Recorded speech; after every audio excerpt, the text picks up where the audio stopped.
मीनाक्षी तालाब के किनारे बैठी हुई काफी ज्यादा उदास थी, क्योंकि मीनाक्षी का इस दुनिया में कोई नहीं था। उसे एक बुढ़िया ने पाला था। अक्सर गांव वाले मीनाक्षी को ताने मारा करते थे। हे भगवान, मैंने आखिर किसी का क्या बिगाड़ा है जो गांव की औरतें मुझे इतने ताने देती है। वह मुझे बदकिस्मत क्यों कहती है। यह कहकर मीनाक्षी काफी दुखी हुई। इसके बाद उसने तालाब से पानी भरा और कहा, अब मुझे घर पर जाना चाहिए। दादी मेरा इंतजार कर रही होंगी। वैसे भी दादी की तबीयत ठीक नहीं रहती। इसके बाद मीनाक्षी ने मटका उठाया और घर आ गई। सीमा ने जब मीनाक्षी को देखा तो कहा, आ गई बेटी पानी लेकर। बहुत देर लग गई। कुछ नहीं दादी, तालाब के किनारे बैठ गई थी। आपको तो पता ही है, मुझे वहाँ काफी अच्छा लगता है।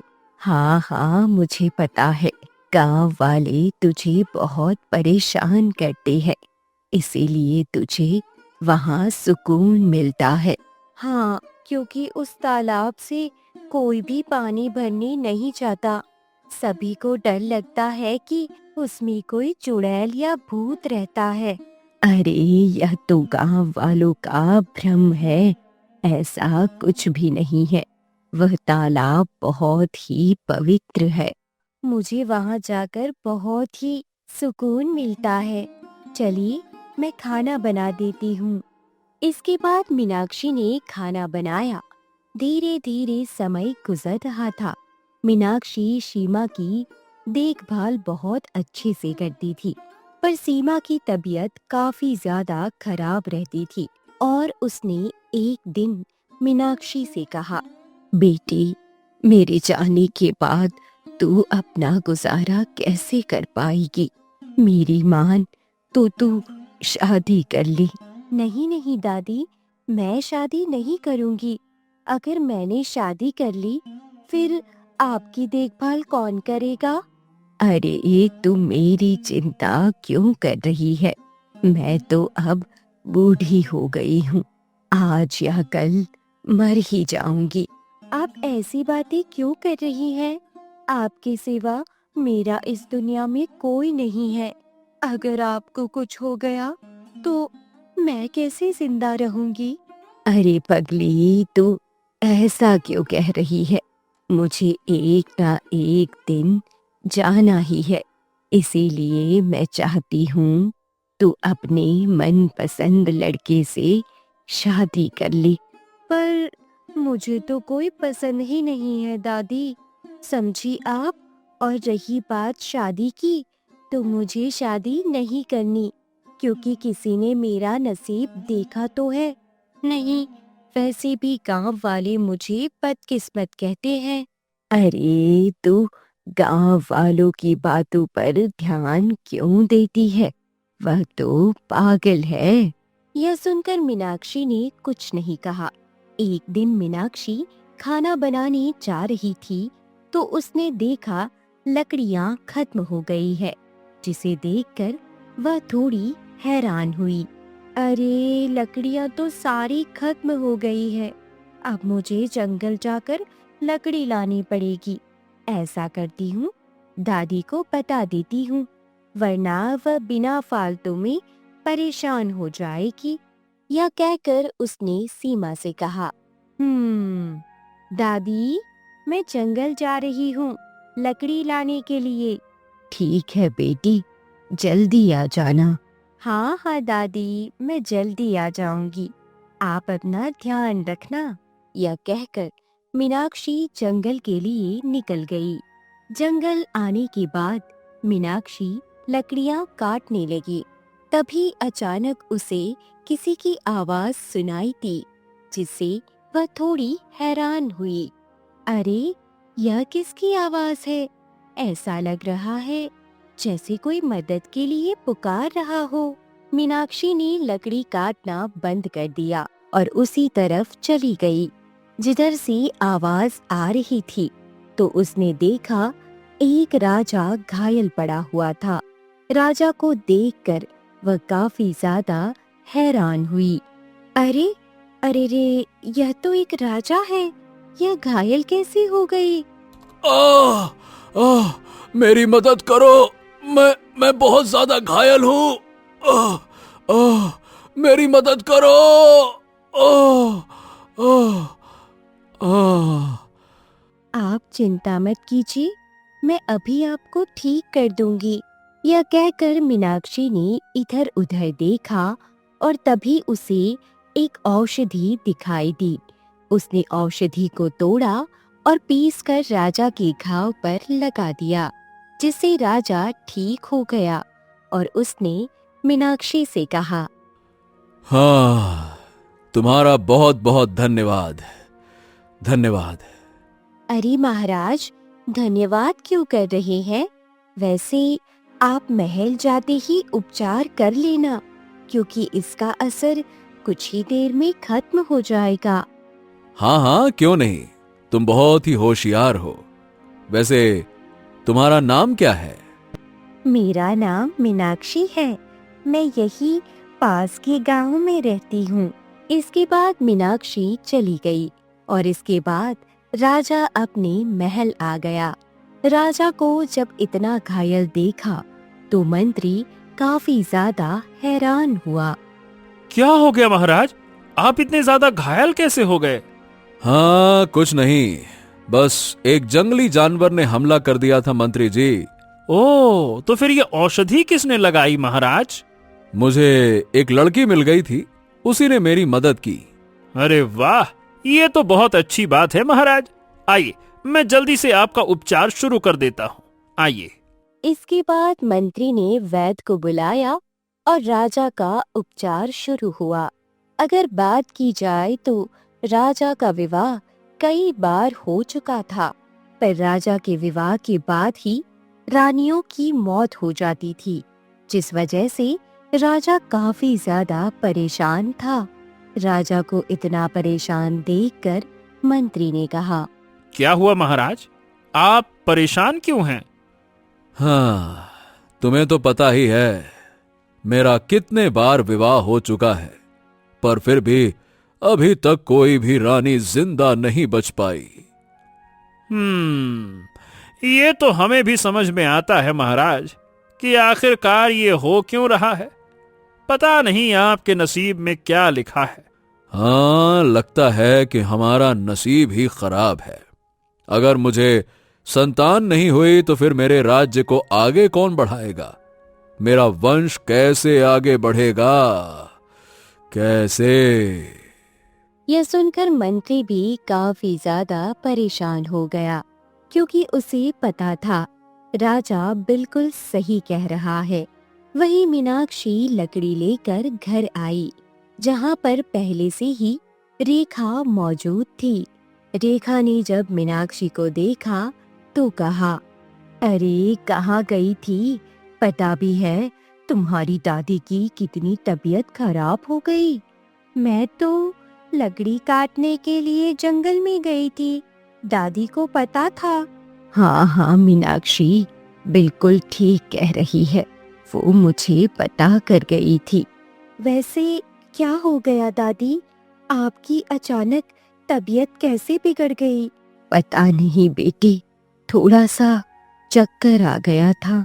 अरे चक्कर क्यों, आप तो गिर ही पड़ी थी। वह तो अच्छा हुआ मैं आ गई, वरना पता नहीं क्या हो जाता। आपका बहुत बहुत धन्यवाद चाची, जो आपने मदद कर दी। अरे धन्यवाद मेरा क्यों कर रही हो? धन्यवाद तो ऊपर वाले का करो। और वैसे भी अम्मा, मुझे समझ नहीं आता आप इसका विवाह क्यों नहीं करती? अरे मैंने तो मीनाक्षी से कई बार कहा है कि वह अपने लिए लड़का पसंद कर ले, पर मीनाक्षी ही मना कर देती है। अरे अम्मा, आपने उसे क्यों कहा? आप खुद देखिए ना। और वैसे भी मुझे नहीं लगता इसका विवाह हो पाएगा। आप ऐसा क्यों कह रही है चाची? आखिर मुझ में खराबी क्या है? यह तो तुम्हें भी पता है बिटिया, कि तुम बदनसीब हो, क्योंकि ना ही तुम्हारे माता पिता है। अगर माता पिता होते तो आज कम से कम तुम्हारी यह हालत नहीं होती। यह कहकर रेखा वहां से चली गई, जिस पर मीनाक्षी काफी दुखी हुई। वैसे कुछ भी कहो, चाची बिल्कुल सही कह रही थी। अगर आज मेरे माता पिता जिंदा होते तो यह लोग मुझे इस तरह ताने नहीं मार पाते। अरे बेटिया, तू फिर से इनकी बातों को लेकर बैठ गई। यह तो इसलिए आती है जिससे तुझे दुखी कर पाए। नहीं नहीं दादी, यह लोग सही ही तो कह रहे हैं। आखिर मेरे माता पिता क्यों नहीं है? वह कौन थे? आपको मेरे माता पिता के बारे में पता नहीं है क्या? नहीं नहीं बिटिया, मुझे तेरे माता पिता के बारे में नहीं पता। मुझे तो तू खुद एक तालाब के किनारे मिली थी, वही तालाब जहाँ तू अक्सर जाया करती है। यह सुनकर मीनाक्षी काफी ज्यादा दुखी हो गई। दूसरी तरफ राजा अपने महल में काफी ज्यादा परेशान बैठे हुए थे। तभी वहां पर राजगुरु आए और उन्होंने राजा से कहा, आपने हमें बुलाया महाराज? हाँ, हमने आपको बुलाया है। राजगुरु, क्या आपको कोई ऐसा उपाय नहीं पता जिससे मेरी रानी जीवित रह पाए? महाराज, सही बताऊं तो मुझे ऐसा कोई उपाय नहीं पता। अगर पता होता तो मैं आपको जरूर बताता। ओहो, पर आखिरकार ऐसा कैसे हो सकता है राजगुरु? कोई ना कोई तो उपाय होगा। आखिर कोई ना कोई तो ऐसी लड़की होगी जो मेरी रानी बन सके। महाराज, आपने अब तक कई सारी राजकुमारी से विवाह किया है, पर विवाह के बाद ही उनकी रहस्यमयी तरीके से मृत्यु हो जाती है।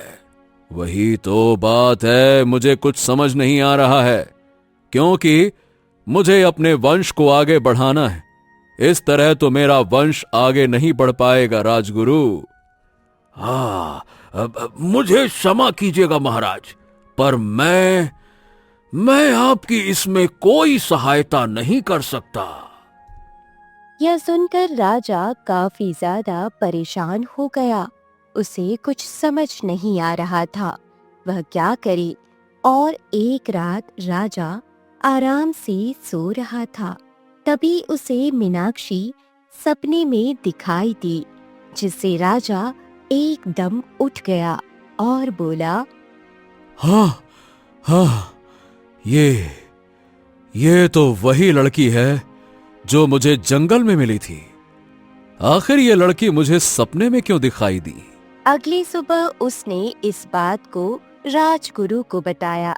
राजगुरु ने कहा, अच्छा, तो कहीं ऐसा तो नहीं कि भगवान आपको कुछ इशारा दे रहे हों कि आपको उस लड़की से विवाह कर लेना चाहिए? क्या? नहीं नहीं नहीं नहीं नहीं, अगर वो लड़की भी मर गई तो? अब महाराज, एक बार आप उससे बात करके देख लीजिए। अगर वो तैयार हो जाती हैं तो फिर कोई दिक्कत ही नहीं है। राजगुरु की बात सुनकर राजा सोच में पड़ गए और फिर उन्होंने कहा, ठीक है, मैं उस लड़की के घर खुद जाऊंगा। यह कहकर राजा मीनाक्षी के घर के लिए निकल गए। राजा मीनाक्षी के गांव में आए। राजा को देखकर सभी गांव वाले काफी ज्यादा हैरान हुए। तभी उन्होंने रेखा के पास आकर कहा, देखिए, यहाँ कोई मीनाक्षी नाम की लड़की रहती है? हाँ हाँ महाराज, रहती तो है, पर आपको उससे क्या काम? हम उससे मिलने के लिए आए हैं। अरे नहीं नहीं महाराज, आप उससे मत मिलिए, वरना आपकी किस्मत खराब हो जाएगी। ये तुम क्या कह रही हो? हम कुछ समझे नहीं। अरे महाराज, वह बदकिस्मत है जिस वजह से कोई भी उससे बात नहीं करता है। आपको उससे क्या काम आ गया? ये सुनकर राजा थोड़े हैरान हुए और उन्होंने रेखा से कहा, पर आखिर आप लोगों को ये कैसे पता कि वो बदकिस्मत है? अरे महाराज, उसके माता पिता नहीं है। उसको एक बूढ़ी औरत ने पाला है। अच्छा, ऐसी बात है। चलिए, आप मुझे उसका घर बताइए, मुझे उनके घर जाना है। ठीक है, जैसी आपकी इच्छा। यहाँ से थोड़ी दूर जाइए, वही आपको घर मिल जाएगा। यह सुनकर राजा मीनाक्षी के घर आए, जहाँ पर सीमा बैठी हुई थी। सीमा ने राजा को देखा तो कहा, अरे महाराज, आप यहाँ पर क्या हो गया? कैसे आना हुआ हमारे घर? क्या मीनाक्षी आपकी ही बेटी है? हाँ, वह मेरी ही पोती है। बताइए महाराज, उसने क्या कुछ कर दिया है? नहीं नहीं नहीं नहीं नहीं, दरअसल हम उसके लिए विवाह का प्रस्ताव लेकर आए हैं। हम आपकी बेटी से शादी करना चाहते हैं। यह सुनकर सीमा काफी ज्यादा खुश हो गई। साथ ही वह हैरान भी थी। क्या आप सच कह रहे हैं? कहीं मैं सपना तो नहीं देख रही? नहीं नहीं नहीं नहीं नहीं आप सपना नहीं देख रही हैं। वास्तव में हम आपकी बेटी से शादी करना चाहते हैं। पर महाराज, उसे तो गांव वाले बदकिस्मत बताते हैं, क्योंकि वह मुझे एक तालाब के किनारे से मिली थी। क्या? इसका मतलब कि वो आपकी बेटी नहीं है? नहीं नहीं, वह मेरी बेटी नहीं है, पर वह मुझे बहुत प्यार करती है। तभी वहाँ मीनाक्षी आ गई। मीनाक्षी को देखकर राजा ने कहा, देखिए, हमें कोई दिक्कत नहीं है। हम मीनाक्षी से शादी करना चाहते हैं, क्योंकि मीनाक्षी से ज्यादा किस्मत तो हमारी खराब है। ये सुनकर सीमा काफी ज्यादा खुश हुई और इसके बाद मीनाक्षी और राजा की एक मंदिर में शादी हो गई। शादी हो जाने के बाद मीनाक्षी ने कहा, मैं आखिरी बार उस तालाब पर जाना चाहती हूँ, जहाँ मैं हमेशा जाती थी। हाँ हाँ, क्यों नहीं, हम भी तुम्हारे साथ चलते हैं। इसके बाद राजा और मीनाक्षी उसी तालाब के पास आए।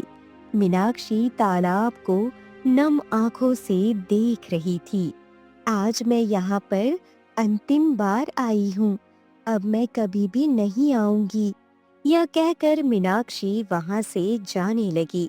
तभी तालाब से एक आवाज आई, रुको मीनाक्षी, रुको। आवाज को सुनकर मीनाक्षी काफी ज्यादा हैरान हुई और जब उसने पीछे देखा तो एक सुंदर सी देवी खड़ी थी और उन्होंने मीनाक्षी से कहा, तुम इस प्रकार नहीं जा सकती हो। आप कौन है? मैंने तो आपको पहले कभी नहीं देखा। मुझे पता है, पर मैं तुम्हें रोजाना देखती थी। तुम मेरे तालाब पर आकर रोजाना अपना दुख सुनाया करती थी। यह सुनकर मीनाक्षी और राजा काफी हैरान हुए। इस पर मीनाक्षी ने कहा, तो फिर आप मेरे सामने कभी आई क्यों नहीं? क्योंकि सही समय नहीं आया था, इस वजह से। पर आज तुम अपने ससुराल जा रही हो, इसीलिए मैं तुम्हारे सामने आई हूँ। मुझे तुम्हें कुछ देना है। यह कहकर देवी ने एक माला मीनाक्षी की तरफ बढ़ाई और कहा, इस माला को तुम पहन लो। इसे पहनने से तुम्हारे जीवन में कोई भी परेशानी नहीं आएगी। यह सुनकर मीनाक्षी काफी ज्यादा खुश हुई और उसने उस माला को पहन लिया और कहा, आपका बहुत बहुत धन्यवाद। अरे बेटी, धन्यवाद क्यों कह रही हो? मैं तो तुम्हारी माँ के समान हूँ, क्योंकि तुम मेरी गोद में ही खेली हो। यह सुनकर मीनाक्षी काफी हैरान हुई। इसके बाद वह और राजा वहाँ से चले गए। वहीं जब गांव वालों को इस बारे में पता लगा तो रेखा ने कहा, हे भगवान, हमें नहीं पता था उस बदकिस्मत की किस्मत इस तरह बदल जाएगी। उसकी तो शादी राजा के साथ हो गई। हाँ हाँ बहन, तुम ही तो उससे ज्यादा बदनसीब कहा करती थी। अब देख लो उसकी किस्मत कितनी तेज निकली है। अरे मुझे क्या पता था ऐसा भी हो सकता है। अरे हो क्यों नहीं सकता, किसी को पता होता है भगवान ने किसी के नसीब में क्या लिखा है। हाँ हाँ, यह तो तुमने बिल्कुल ठीक कहा। अब तो वह राजा की रानी बन गई है। अब तो वह महलों में राज करेगी। और क्या, अब तक उसने बहुत सारे दुख सहे थे, पर अब वह महल में आराम से जाकर राज किया करेगी। और अब तो वह सारे दुखों को भी भूल जाएगी। अरे दुखों को तो भूलेगी ही ना, क्योंकि वहाँ पर उसे सारी सुख सुविधा जो मिलेगी। वहीं दूसरी तरफ सीमा भी काफी ज्यादा खुश थी और उसने अपने आप से कहा, भगवान आपका बहुत बहुत धन्यवाद, जो आपने मेरी बेटी की किस्मत बदल दी।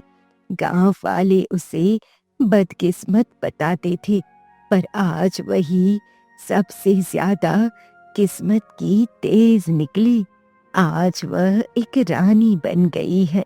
अब मुझे कोई परेशानी नहीं। अब मैं आराम से मर सकती हूँ। राजा मीनाक्षी को लेकर महल में आई। उसका जोरदार स्वागत किया गया, पर महल में तरह तरह की बातें हो रही थी, जिसे देखकर राजा थोड़े परेशान थे। हे भगवान, कहीं मीनाक्षी को इन बातों के बारे में पता न लग जाए। राजा भी काफी ज्यादा परेशान थे और वह मीनाक्षी के चारों तरफ बहुत ज्यादा पहरेदारी रख रहे थे, जिसे देखकर मीनाक्षी काफी हैरान थी।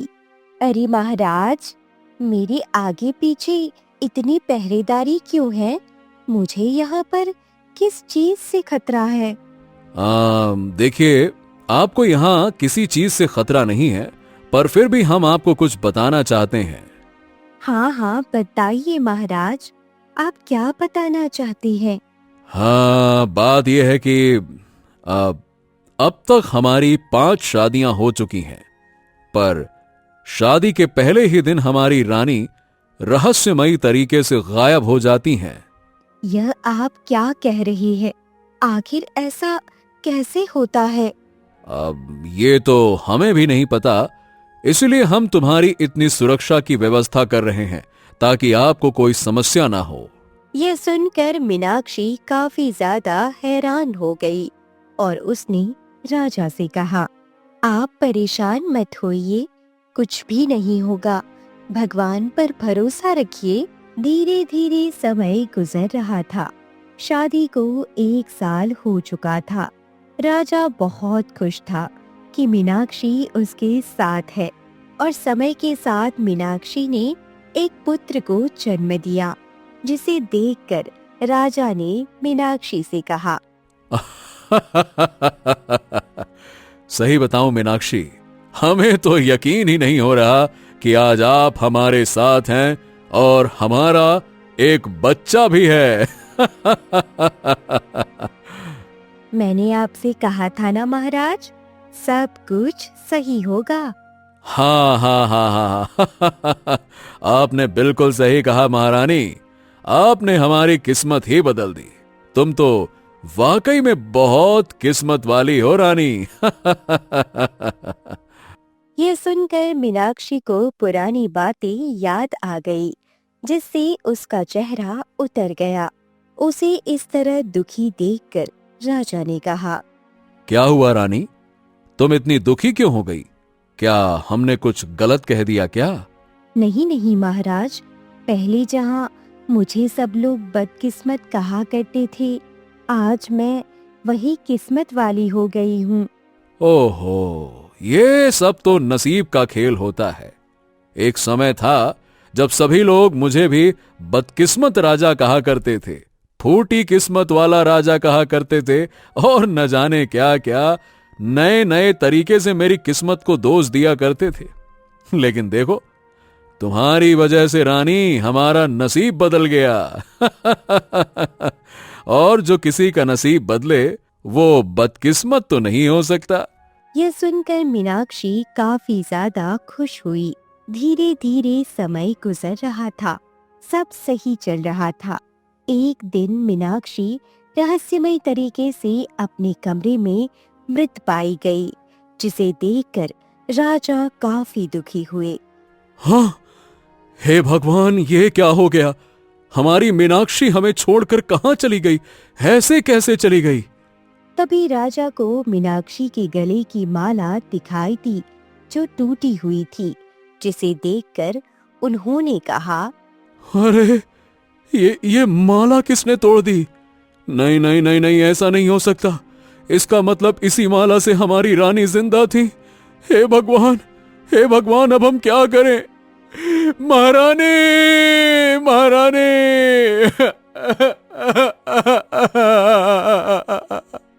यह कहकर राजा जोर जोर से रोने लगे, जिस पर मंत्री ने उन्हें समझाया। शांत हो जाइए महाराज, शांत हो जाइए। अब महारानी इस दुनिया में नहीं है। शांत हो जाइए महाराज, शांत।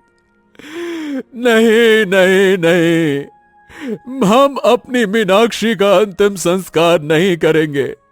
अरे मंत्री जी, कोई ना कोई तो उपाय होगा ना, जिससे हम अपनी मीनाक्षी को वापस पा सके। इस दुनिया में केवल वही तो है जो हमारे दिल तक पहुंच पाई, जिनके साथ हम रह पाए। महाराज, महाराज, शांत हो जाइए। इस दुनिया में मरे हुए को जीवित करने का कोई उपाय नहीं है। मंत्री, तुम एक काम करो, तुम जाओ, आसपास के साधुओं को लेकर आओ। मैं साधुओं से इस बारे में बात करूंगा। जाओ जाओ मंत्री, जाओ। राजा की बात सुनकर मंत्री वहां से चला गया और कुछ देर बाद वहां एक साधु आए। साधु को जब वह सारी बात पता लगी तो उन्होंने राजा से कहा, ये बताओ राजन, कि क्या आपको किसी पर शक है कि आखिरकार किसने ऐसा किया होगा? नहीं नहीं साधु महाराज, मुझे तो किसी पर शक नहीं है। आप तो बस किसी भी तरह से हमारी रानी, हमारी मीनाक्षी को जीवित कर दीजिए।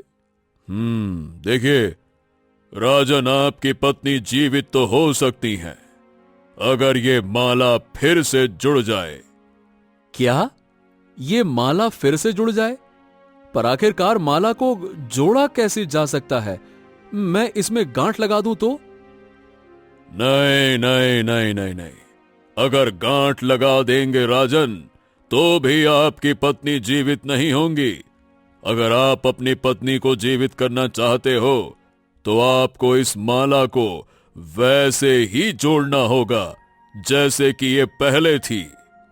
ये सुनकर राजा काफी ज्यादा परेशान हो गए और उन्होंने कहा, अरे पर आखिरकार कोई ना कोई तो उपाय होगा ना साधु महाराज, इसे जोड़ने का या जो भी करने का।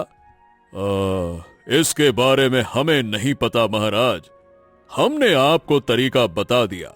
अब आप खुद सोचिए कि आखिर इस माला को आप कैसे पहले जैसा करेंगे। राजा काफी ज्यादा परेशान हो गए। वह अपनी पत्नी को किसी भी तरीके से जीवित करना चाहते थे। उसने कहा, हाँ ठीक है मंत्री, तो तुम हमारी महारानी का ध्यान रखो और हम इस माला को जोड़कर लाते हैं। यह कहकर राजा वहां से चला गया। इसके बाद राजा गांव में आए। गांव में आने के बाद वह सीमा के यहाँ गए, जहाँ पर सीमा चारपाई पर लेटी हुई थी। उसने जब राजा को देखा तो कहा, महाराज, आप यहाँ?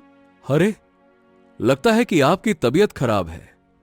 हाँ हाँ, मेरी तबीयत खराब है। वैसे आप बताइए कैसे आना हुआ? हाँ, अब हम आपको किस तरह से बताएं, पर हमें बताना तो पड़ेगा ही। बात यह है कि अब हमारी रानी मीनाक्षी अब इस दुनिया में नहीं रही। वो नहीं रही। यह आप क्या कह रहे हैं? नहीं नहीं, ऐसा नहीं हो सकता है। मेरी बेटी इस तरह दुनिया छोड़कर नहीं जा सकती। देखिए, हमें पता है, पर किसी ने मीनाक्षी के गले की माला तोड़ दी। उस माला को तालाब की देवी ने दिया था। यह सुनकर सीमा थोड़ी हैरान हुई और दुखी होकर बोली, हे भगवान, अब मैं क्या करूं? आप मुझे उठा लेते, मेरी पोती को क्यों उठा लिया? आप बिल्कुल चिंता मत कीजिए, मीनाक्षी फिर से जिंदा हो सकती है। साधु महाराज कह रहे थे कि अगर वो माला फिर से जुड़ जाए तो मीनाक्षी जिंदा हो जाएगी। क्या माला फिर से जुड़ जाए तो आपने इसे जोड़ा क्यों नहीं? साधु महाराज ने कहा है कि माला में गांठ नहीं लगनी चाहिए। यह सुनकर सीमा भी काफी ज्यादा परेशान हो गई। उसे कुछ समझ नहीं आ रहा था और उसने कहा, कोई ना कोई तरीका तो होगा ना? वो जैसे थी वैसी ही जुड़नी चाहिए। नहीं नहीं नहीं नहीं, कोई तरीका नहीं है।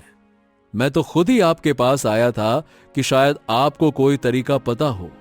यह सुनकर सीमा सोच में पड़ गई और फिर उसने काफी देर सोचने के बाद कहा, ऐसा कीजिए, आप तालाब पर वापस जाइए। तालाब पर जाने के बाद आप प्रार्थना कीजिए, शायद इस माला को देवी ही जोड़ सकती है। आप सच कह रही हैं? क्या ये माला फिर से जुड़ सकती है? हाँ हाँ, अगर देवी चाहे तो इस माला को जोड़ सकती है। यह सुनकर राजा काफी ज्यादा खुश हुआ और वह तालाब के किनारे आ गया। इसके बाद राजा तालाब के किनारे आया और प्रार्थना करने लगा। राजा की प्रार्थना से खुश होकर देवी वहां प्रकट हुई और बोली, तुमने मुझे पुकारा, क्या हो गया राजन?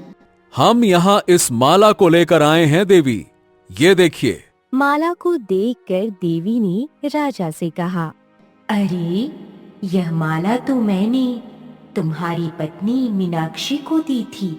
हाँ, पर इस माला को किसी ने तोड़ दिया देवी, जिससे मेरी पत्नी की मृत्यु हो गई है। साधु महाराज कह रहे हैं कि अगर ये माला जुड़ जाए तो मेरी पत्नी जीवित हो सकती है। अब आप ही हैं जो इस माला को फिर से जोड़ सकती हैं। यह सुनकर नदी की देवी काफी हैरान हुई और बोली, पर आखिर यह सब हो कैसे गया? माफ कीजिएगा देवी जी, लेकिन हमें नहीं पता कि ये सब कुछ कैसे हुआ। हाँ, हम इस बात का पता लगाएंगे, पर आप कृपया करके ये माला जोड़ दीजिए, जिससे हमारी पत्नी, हमारी रानी जिंदा हो जाए। राजा, यह सब तुम्हारी नसीब का ही खेल है। मुझे पता था तुम्हारा नसीब बहुत खराब है, इसीलिए मैंने यह माला दी थी, पर तुमने अपनी पत्नी की देखभाल नहीं की। नहीं नहीं नहीं नहीं नहीं, हमें माफ कर दीजिए, हमसे बहुत बड़ी भूल हो गई देवी। अब हम अपनी पत्नी का बहुत देखभाल करेंगे, उसे अपनी आंखों से ओझल भी नहीं होने देंगे, उसका बहुत ध्यान रखेंगे। बस आप एक बार ये माला जोड़ दीजिए, जोड़ दीजिए। यह कहकर राजा जोर जोर से रोने लगा। राजा को इस तरह रोता देख देवी ने कहा, ठीक है, मैं माला को फिर से जोड़ देती हूँ। यह कहकर देवी ने उस माला को फिर से जोड़ दिया और राजा को देते हुए कहा, लो, इस माला को ले जाओ, पर ध्यान रखना, अब की बार अगर यह माला टूट गई तो मैं तुम्हारी पत्नी को जिंदा नहीं कर पाऊंगी। यह सुनकर राजा काफी खुश हुआ और फिर माला लेकर महल आ गया। महल आने के बाद उसने उस माला को मीनाक्षी को पहना दिया। माला पहनते ही मीनाक्षी जीवित हो उठी, जिसे देखकर राजा काफी खुश हुआ और बोला, महारानी, महारानी आप जीवित हो गई। आप ठीक तो है ना? ठीक तो हो ना? हाँ हाँ, मुझे क्या हो गया था? मेरी माला टूट गई थी ना। हाँ हाँ हाँ, आपकी माला टूट गई। आपकी माला किसी ने तोड़ी थी। मेरी माला? हाँ हाँ, मुझे याद आया। मेरी कमरे में एक दासी आई थी खाना लेकर। उसी ने जबरदस्ती उस माला को तोड़ दिया। उसने माला को तोड़ा? कौन है वो दासी? पकड़कर लाया जाए। तभी मंत्री उस दासी को पकड़ कर लाया, जिसे देखकर राजा बहुत ज्यादा गुस्से हुए और बोले, तुम्हारी इतनी हिम्मत कैसे हुई कि महारानी का माला तोड़ो तुम? मुझे माफ कर दीजिए महाराज, मुझसे बहुत बड़ी भूल हो गई। तुमने भूल नहीं, बल्कि जानबूझकर अपराध किया है। ये बताओ, आखिरकार तुमने ये सब कुछ किसके कहने पर किया? मैंने यह सब किसी के कहने पर नहीं किया महाराज। मुझे बस महारानी से जलन थी, इस वजह से मैंने ऐसा कुछ किया। यह सुनकर राजा को बहुत तेज गुस्सा आया और उन्होंने कहा, सैनिकों, इस दासी को ले जाकर कारागार में डाल दो। इसके बाद मंत्री उस दासी को वहां से ले गया और अब राजा काफी ज्यादा खुश थे और उन्होंने मीनाक्षी से कहा, हमें माफ कर दीजिएगा महारानी, हम आपकी अच्छी तरह से देखभाल नहीं कर पाए, इसीलिए ये सब कुछ हुआ। नहीं नहीं, आप ऐसा क्यों कह रहे हैं? इसमें आपका कोई दोष नहीं है। और अब राजा और मीनाक्षी काफी ज्यादा खुश थे और आराम से महल में रह रहे थे।